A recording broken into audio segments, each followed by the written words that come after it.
I'm Zach Anderson, and coming up on Mountaineer Playbook, these gymnasts are looking to back up a strong season a year ago while celebrating a special milestone. I'm Manny Maradiaga, and one West Virginia head coach's success with the X's and O's led him to triple digits in the win column. I'm Aaron Parker, and straight ahead, I'll spotlight the new WVU women's basketball coach and tell you about his long journey that led him here to almost heaven. Mountaineer Playbook starts now.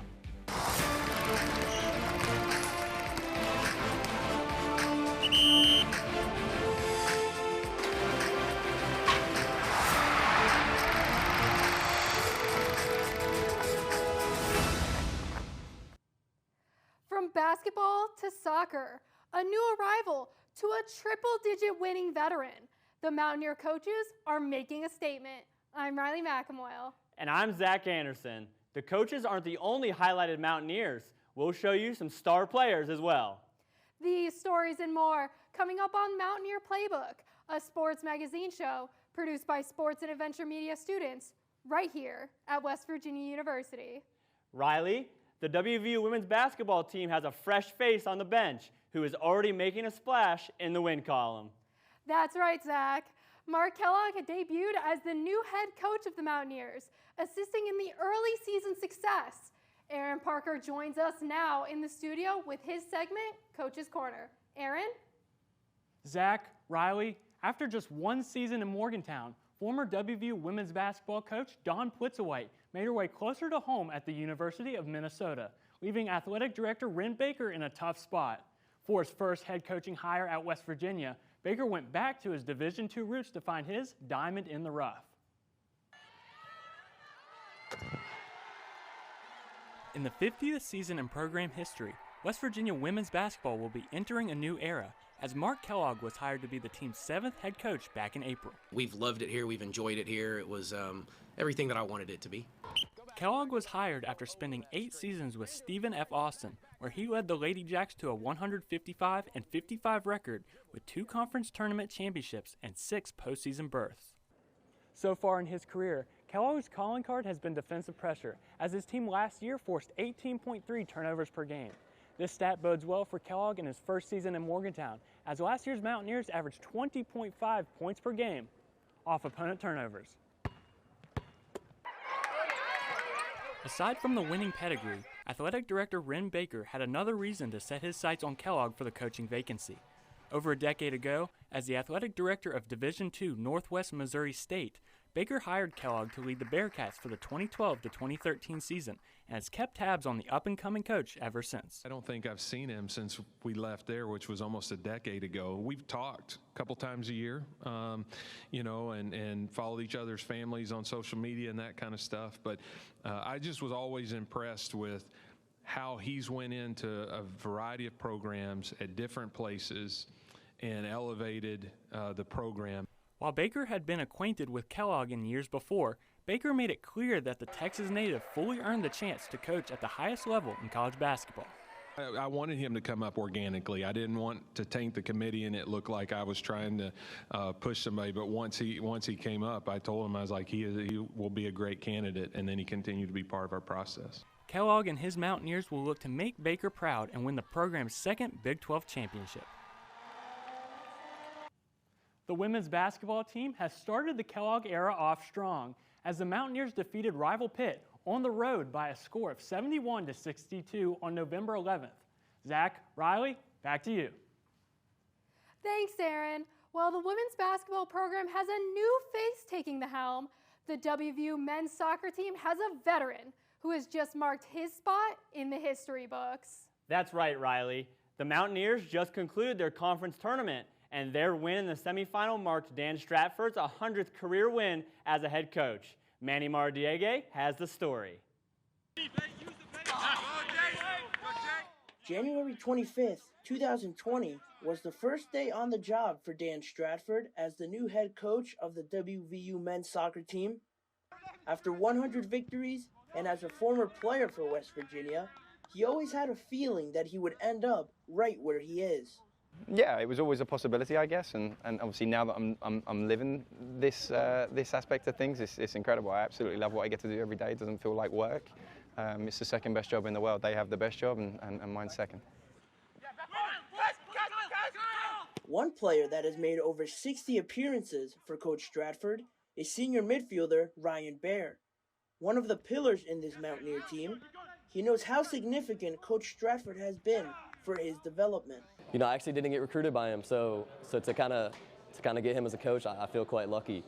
And yeah, I'd say he really built me up as a player. Most of the things I've learned have been from him, and yeah, really, really blessed. Coach Dan Stratford has accomplished a lot as a player and a coach, having not only played the most matches in a single season for WVU with 23, he has also led this team to their highest national ranking in program history when they came in as the number 2 ranked team in the country this season. Although, before his time in charge of the Mountaineers, Stratford helped the University of Charleston win a couple of Division II national championships in the 3 years he was their head coach, learning valuable lessons along the way. What will dictate the professionalism of the environment and the players' level of ambition and focus is the culture that the people within it create, and that was a really, really valuable lesson. The main focus now turns to the national tournament for Dan Stratford's team as they look to have more success than they did back in 2021 when they reached the Elite 8. I'm Manny Maradiege reporting for Mountaineer Playbook. Riley, the soccer team has sure made the most of their season, but one player in another sport, football, is making his mark too. That's right, Zach. It's beanie season, but not just because it's getting colder outside. Cornerback Beanie Bishop has made a name for himself at Milan Puskar Stadium. Patrick McCabe joins us now in the studio with his segment, Playbook Player of the Week. Patrick? Riley, Zach, the football team has found the star player that has elevated the secondary this season. Our football correspondent Andrew Corbett has the story. When WVU turned to the transfer portal to help rebuild the defense, they didn't expect to find someone this impactful. We play hard, and you know, obviously we got we're improving every week. We just have a lot of things to work on. Just getting better day by day, week by week. After transferring from Minnesota, Bishop has found his role in Morgantown. He leads the country in passes defended with 19. He also has 4 interceptions, which is good for top 20. But no, Beanie's played at a high level. He's been around the ball a lot, and so that was huge. Especially the first one we got because they were driving, and then we immediately turned that into a touchdown. Not only is Beanie Bishop making his impact felt for WVU this season, but the NFL scouts are taking notice as he looks to become the next first rounder for WVU. In addition to leading the country in pass breakups, he also leads the nation in passes defended with 22. It's the 3rd most in WVU history. The last time I was in front of you guys, told y'all guys we want to lead the nation in takeaways, and I kind of want to be able to lead by example, and any way I can get the ball, interceptions, fumbles, any kind of way, like being able to, try to change the game with that. With just 1 game left on the schedule and Neil Brown's best season potentially on the horizon, Bishop looks to finish strong heading into the 2024 NFL Draft. I'm Andrew Corbett, reporting for Mountaineer Playbook.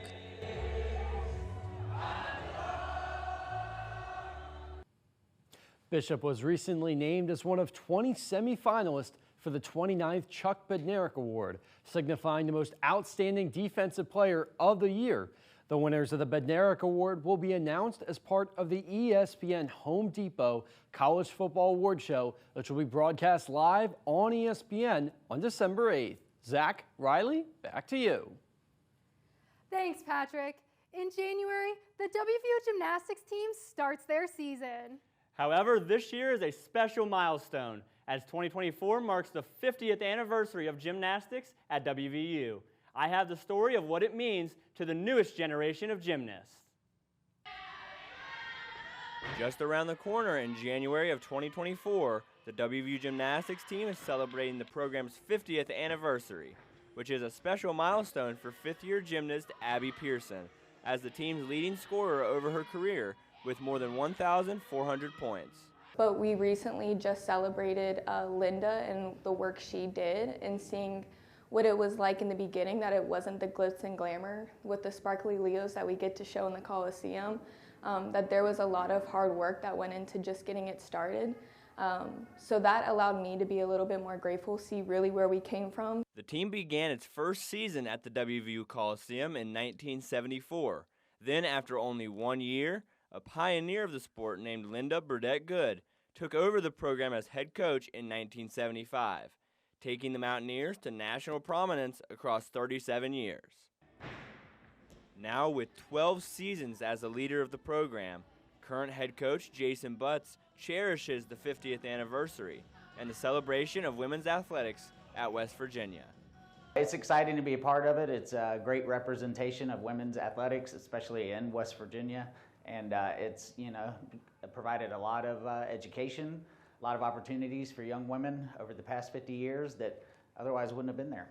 Right here, West Virginia Gymnastics became nationally recognized in multiple ways across 51 seasons, making 4 NCAA championship appearances since 2000, including a jump to the Big 12 in 2012.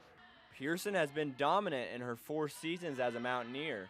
However, this 50th anniversary is a time where she reflects on the number of lives that this program has changed. I think that kind of captures this 50th anniversary is just that how many lives that we were able to touch during this time, and that people get to come back and say how amazing their time was here. The 50th anniversary will be celebrated during meets throughout the season, starting on January 7th against Temple, when these WVU gymnasts look to build on history. The gymnastics team has a successful history since the program's inception in 1974, and last season, the team was ranked as high as 30th nationally, Riley. That's great news, Zach.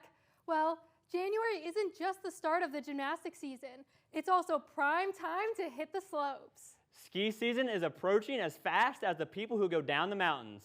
Our Kira Natzadi joins us now from Studio B at the Media Innovation Center to explain in her segment, Find an Adventure. Kira?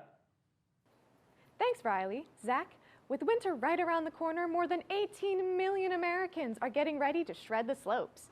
Included in that group is WVU's very own ski team. Matt Palminteri has the story. Whether it's your first time skiing or you're one of the best, there are 25 active members of the ski club, but the team is always looking for new members. But just getting to know people, kind of just having a good time in preparation for the season, and everybody seems to be super psyched. The WVU Ski team was formed in the early 1980s and is a part of the United States Collegiate Ski and Snowboard Association. The team has a rich history of success. The last time the WVU Ski team won the conference was in 2007. But they consistently place in the top 10 at the Mid-Atlantic Regional Championships. The team has fierce competition like Navy, Penn State, and Maryland's, and these athletes are expected to have the stamina and the strength to endure 3-hour-long practices.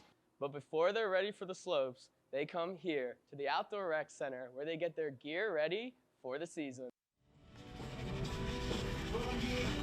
Students can rent all types of winter essentials like backpacking gear, skis, and snowboards. The Outdoor Rec Center is also offering a Canaan Valley ski trip December 17th to the 21st. I think the Outdoor Rec Center is a great resource, not only for students, but for the larger community. Obviously, there are lots of parents and children that come here and are able to get a membership. But I think it's really cool that we get to offer personalized gear, because winter sports and a lot of outdoor recreation, it's expensive to go out and buy your own gear. Whether it's your love for skiing or any other snow sport, Mountaineers can get ready to take on the winter. Reporting for Mountaineer Playbook, I'm Matt Palminteri. For more information on the WVU Ski team, or if you would like to join, you can contact the Instagram page at WVU Ski Team. Riley, Zach, back to you at the Waterfront Studio. Thanks, Kira. You know, I'm not the biggest fan of the cold, but I'm looking forward to the Summer Olympics in Paris next year. I agree, Riley. In fact, we'll take a closer look at the Mountaineers aiming for their spot in the Olympic Games and those on the international stage.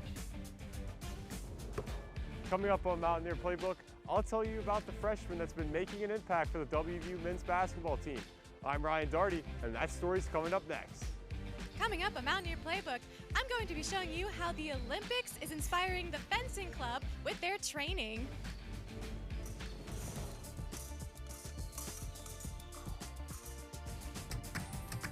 Mountaineers know. Let's go! Really means let's try. Let's create.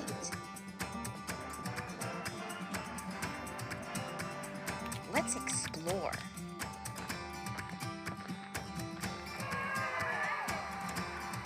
And let's do it all together.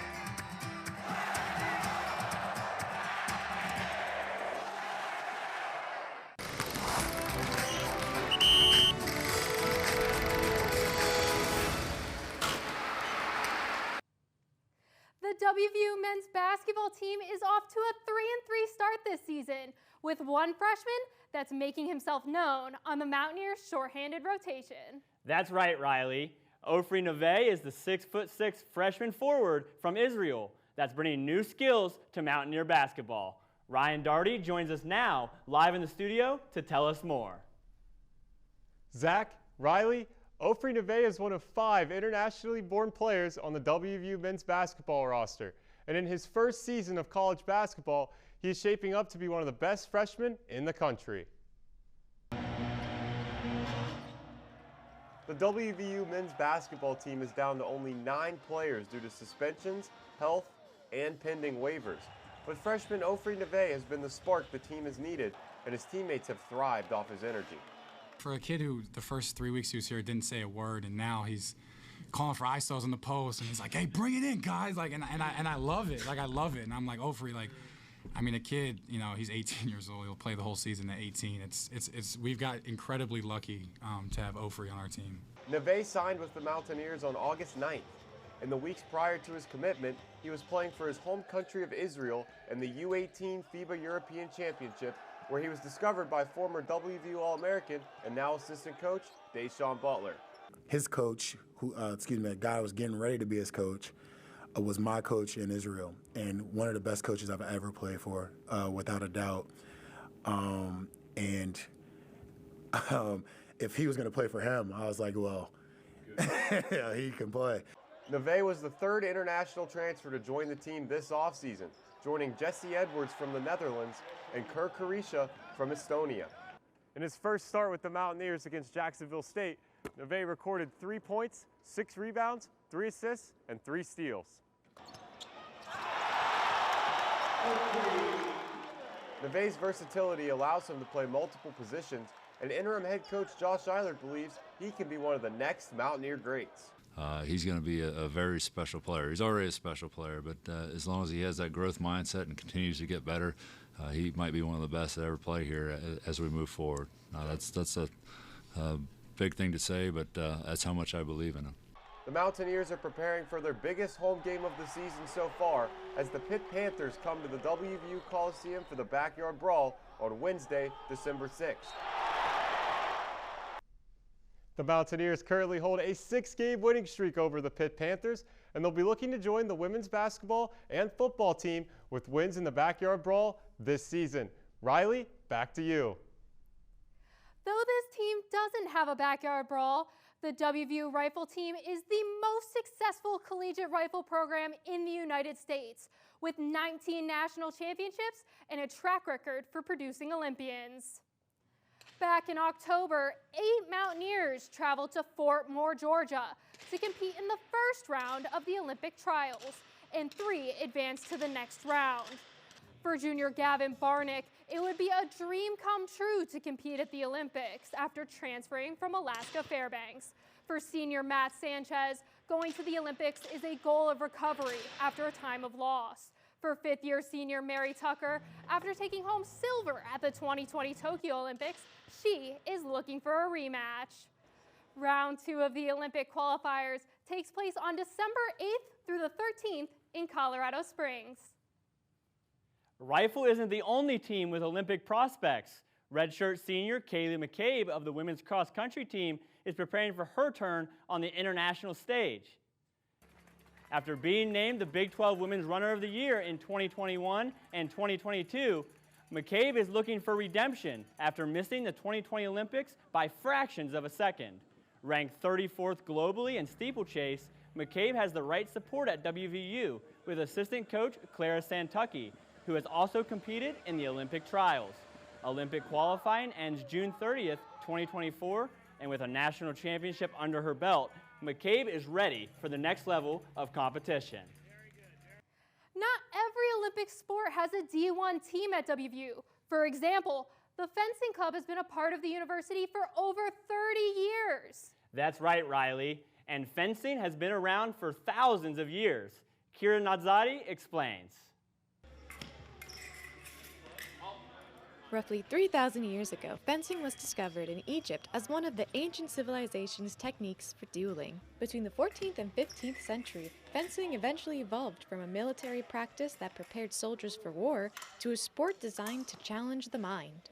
You not only have to be physically in shape and skilled at the sport, but you also have to be able to mentally process within split-second decisions, and so it can really challenge you mentally and physically. So I think it's a great sport for people who aren't traditionally athletically inclined, because it works more the brain than the body. In 1896, fencing was one of the 5 sports to be included in the first modern Olympic Games. There are 3 different types of fencing that men and women can qualify for: épée, foil, and saber. Each one has a different set of rules, all based around the type of swords that they use. WVU has their own fencing club located in Milan Park Expo Center in Morgantown. The WVU Fencing Club follows the rules and guidelines set in place for Olympic fencing as the club prepares for each match. It's a very fun activity to do. It makes for, a great hobby. If someone's looking for something to help keep them active and, get a little bit of exercise and whatnot, it's great for that. It helps with coordination, balance, and all that sort of stuff. And it's in my opinion, one of the few sports that you can continue to do well into old age. Next semester, the fencing club will participate in the Holy Grail tournament taking place in Pittsburgh, Pennsylvania. I'm Kira Nadzadi, reporting for Mountaineer Playbook.